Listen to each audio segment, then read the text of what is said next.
Fairy tales. Some of you may remember reading fairy tales growing up, or watching them as movies once they were adapted for the screen. And you may even remember the details of the tale, and the moral. Some people don't retain those things, so even some who may have read or watched them aren't always familiar. And not everyone gives extra thought to those things, ideas, subjects and stories. They can just take things at face value only, with no lingering afterthought or extra dissection of the message being conveyed. But some of us do. Because although some of the settings may have been outrageous or far-fetched, and the characters exaggerated or overdone, with the good and the evil being very easily distinguished from one another, they had a very real and often dark exposure of human nature running through them, of greed and selfishness, weakness and moral corruption, and more often than not, showing you one of the very worst parts of people and society. Loving parents being forced to abandon their kids, hateful parents not wanting them in the way, deals being struck for fortunes using children as payment, evil stepmothers hiring mercenaries to kill their competition, children being hypnotised and led to their doom, death, poverty and danger, and so on. Highlighting how the perils that a young person may face could be many, and if we were paying attention to those tales, it could come from any area of the adult world, even from what was supposed to be your own loving kin in some cases. But they appear to serve as warnings, neatly wrapped in a palatable coating, where of course there is also heroism, bravery and courage, as well as sometimes wit and skill, to come good in the end and save the day. The meaning given to them being a story in which improbable events lead to a happy ending. But even though there is a creepy and often malicious thread running through them, it seems they recently have been tidied up for the public consumption by the masses, once Disney got hold of them. Dumbed down with some of the most sinister themes removed, but not all. And it is said that the originals had such dark themes because they were in fact based on historical events, and weren't just imagination, and those extra pieces of fantasticalism were added to make them acceptable for children, it would seem. Or is it a way to hide those tales and warnings of old, to friendly up something which has ulterior motives, just like in Pinocchio, where you can do what you want, have as much fun as you want, don't listen to your parents or warnings, until it's too late, and the real price of all that freedom starts to hit home, becoming part of a system that feeds off their naivety, ignorance and lack of experience, lining the pockets of the fat cats running the show, making money from their energy, excitement and ultimately their misery. And of that strange tale, it's interesting to me how the whole thread of it was about his desire to be something that wasn't, to fit in and be what his parent wanted, thus giving rise to the vulnerability that became his weakness that others could prey upon. Identity, reality, and the motives of others being very much behind that story. Or maybe that's just how I saw it. There are many things throughout life to help lead you astray, whether you believe they are placed there on purpose or find their way to you. Many are not always ready to accept their part in the transaction, but mostly you cannot go unwillingly. There is a choice that occurs about which road to take, or who to follow. In all of these tales, there are choices and decisions, as well as consequences and outcomes.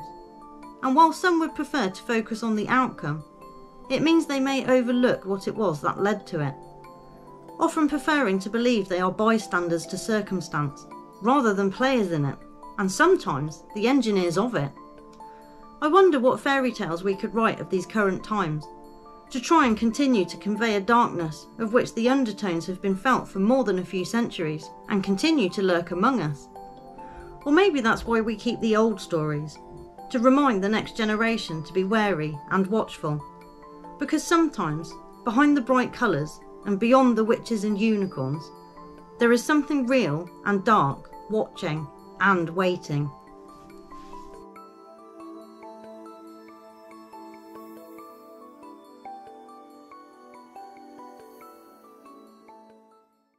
Myths, monsters and legends. I was bound to get round to an article of this nature eventually.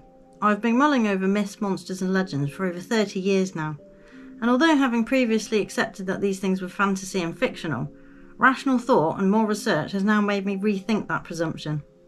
I'll mention a few and how they fit into today's landscape for me. Giants and titans. We've had stories and tales of giants for our entire history. The book of Genesis mentions them. All old stories and legends have them at some point, and we even have modern tales of them. But what if they were real? Giant trees and other huge animals show there has been a time before of a greater size than now. Jack and the Beanstalk springs to mind here. There have been whispers and stories of a land above ours, as well as below. So could it be that they were or are on land, just not the one we inhabit? Olympics, gods and competition. They say we are made in God's image and compete to be the best. But what if we aren't the best that's ever been? We just try to emulate and replicate it as best we know how. We try to be the strongest, fastest, jump the highest, but only on a much smaller scale than once was. Maybe. Leviathan, mermaids and kraken. Monsters and mysteries of the ocean have always been with us as long as we have been seafaring, I should imagine. But where did they start? Did we have gigantic monsters lurking in the depths of the seas? Could it be that from those strange times and great upheavals of the past, there were things different from us as we know ourselves now, but maybe we were different back then too? Vampires. It's no secret we have historical references throughout most cultures to blood sacrificing or drinking blood. But is there any truth in it? There's talk of young blood rejuvenating older people in mainstream articles now, so it's not something they are trying to hide. All the movies and books of that nature had to be prepping us for something, didn't they? Odin, Middle-earth and Ragnarok. This one is interesting to me as it seems to overlap with the giants and involves an end-of-days event which holds some weight to our current path in time. They have a land in their legends called Niflheim during a period called the Great Void. There's that word great again. Possibly a marker, as I suspect in my previous article. There's nothing great about it. But the word is awfully close to Nephilim, a giant race from Enoch's time and a cross between the fallen angels and humankind. Funny how it starts to weave into other things, or you realise where those other legends and tales may have come from. We often dwell in the past, and for certain things I think it is necessary and can help you to understand where we are and where this is all going.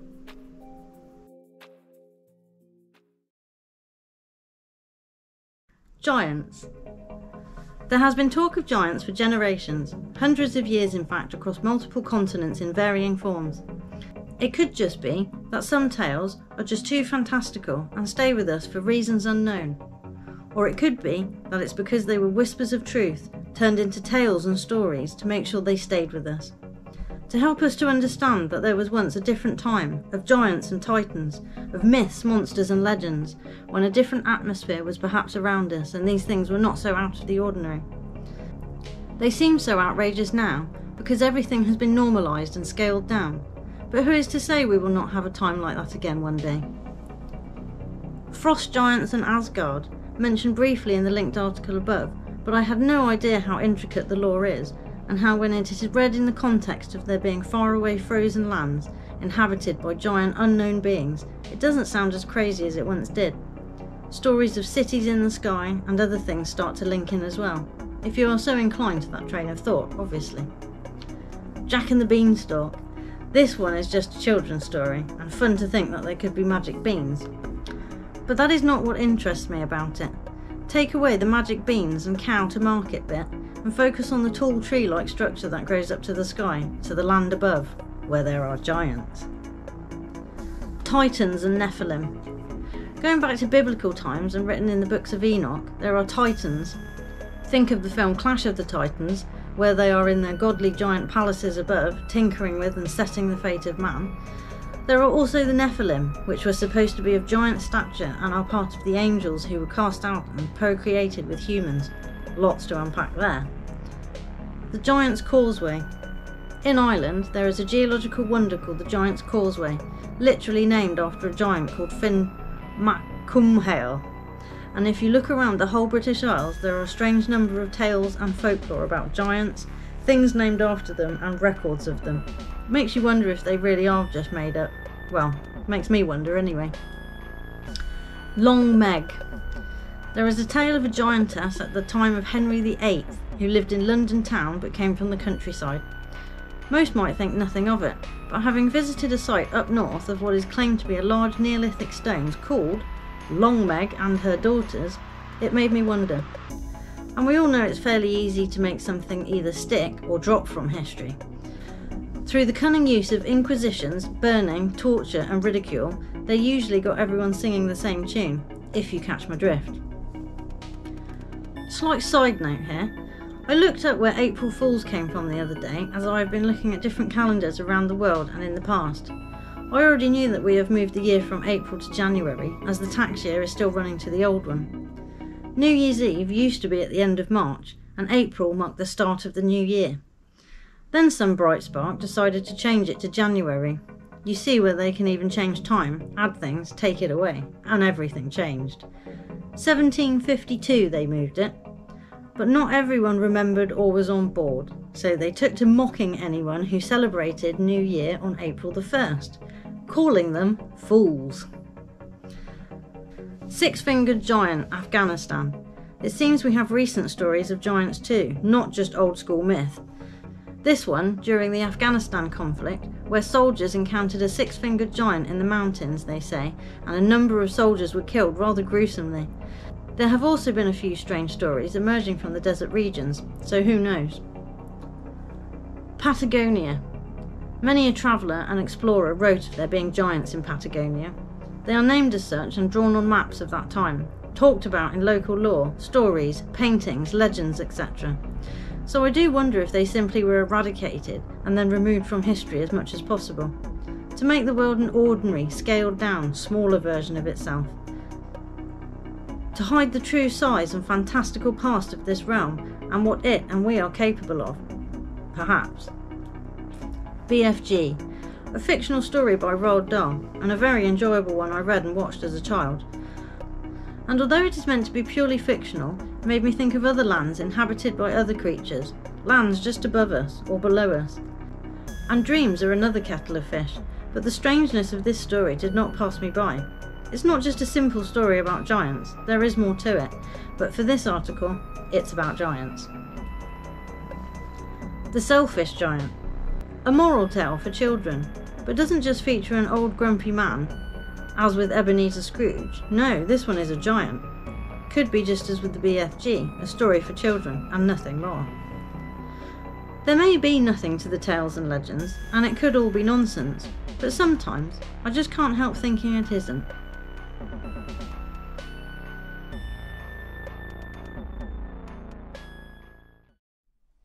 Dragons. I think about dragons every now and then, and the fact that there is some kind of legend or myth about them across most continents. So, like the other articles, giants, fairy tales, and myths, monsters and legends, I tried to piece together what it is about it that makes me think there is something to it. It was particularly the fire-breathing aspect that I kept mulling over, because we have lizards today which almost fit the bill. Small ones with flaps of skin looking like wings. Large, heavy-set lumbering ones without any form of wings. But while discussing the phoenix the other day, and descriptions of it bursting into flames, I thought of a fire-breathing dragon. Then I thought of a few other mythological creatures that seemed similar once I lined them up in my head. And when put together, you can see why I thought of all of them in turn. Phoenix, a magnificent creature that was a symbol of renewal and rebirth. The Sphinx, mythical creature with the head of a human, the body of a lion, and the wings of an eagle. Griffin, mythical creature known as a half-eagle, half-lion. The Chimera, a monstrous fire-breathing hybrid creature composed of different animal parts. Dragons feature in all sorts of stories though. Archangel Michael slaying a dragon, St. George known for the same. Each of the ancient stories and fantastical tales featuring a winged creature that had the ability to kill you on the spot, or some great power to overcome and defeat.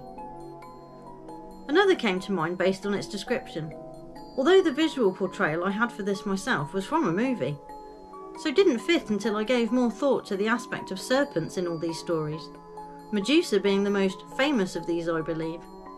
Gorgons, snakes for hair, wings, claws, tusks, and scales. If we did happen to find any remnants of things like that today, we might think they look like dinosaurs, or pterodactyls perhaps, or just a plain old snake or bird, or a snake eating a bird, if you have both in the same fossil. Maybe. I know it sounds like reaching a bit, but I like to consider all options. So of course, they could really just be fantastical and outrageous stories we like to retell and pass down through the ages, for no reason other than to entertain, it would seem, and to make us think of a time that never was. Or there is the far-fetched possibility that we really did have a more fantastical time that came before, and something they haven't been able to get rid of, so rewrite them instead, giving them different names and meaning, scattering the truth to the far-flung corners of the earth for it to be diluted and lost, until such time, of course, that it comes back, as truth often does.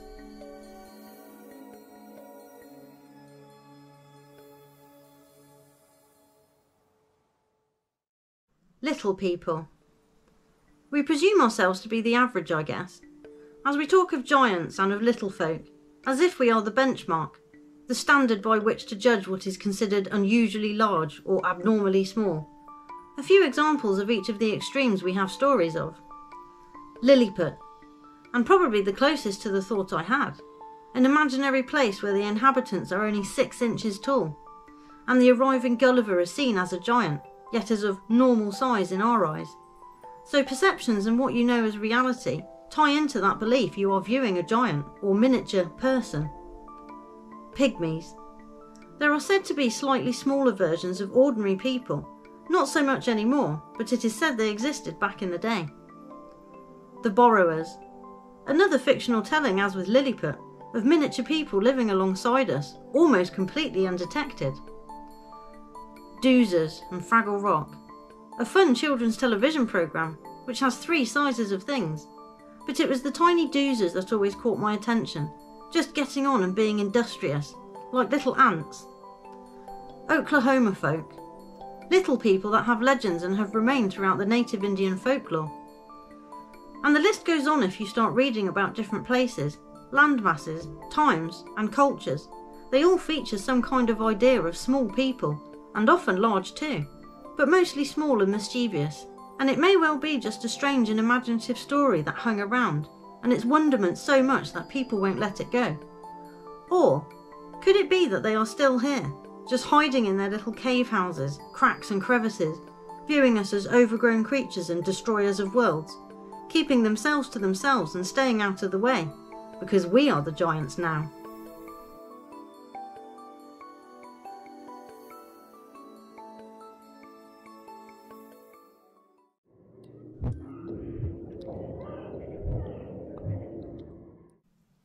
Urban myths.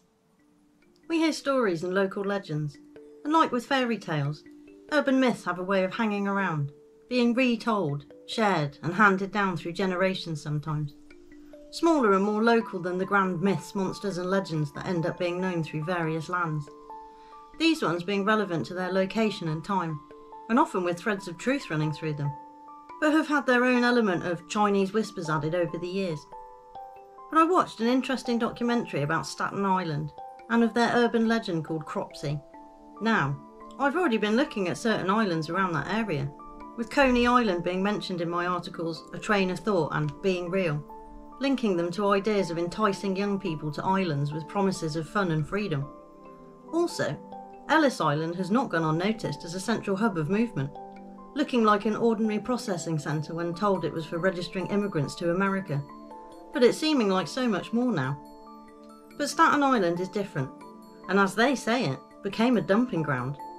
Not just for vast amounts of rubbish and waste from New York, but for the ill, disabled and infirm, with many buildings being used as hospitals, testing sites, disease control sites, and so on. And it was only because of a missing child, in fact a number of missing children, that it became a very real focus point for many at that time.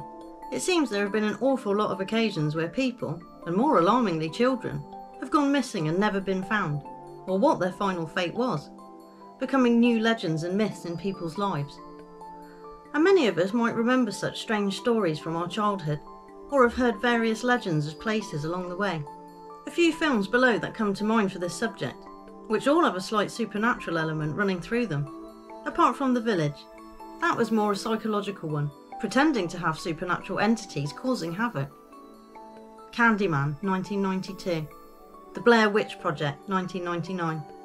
It, 1990. Jeepers Creepers, 2001. Urban Legends, 1998. The Village, 2004. Nightmare on Elm Street, 1984. But we are led to believe that it's the imagination that adds the supernatural elements and make them more than they are. However, that doesn't seem to tally with what we see or know.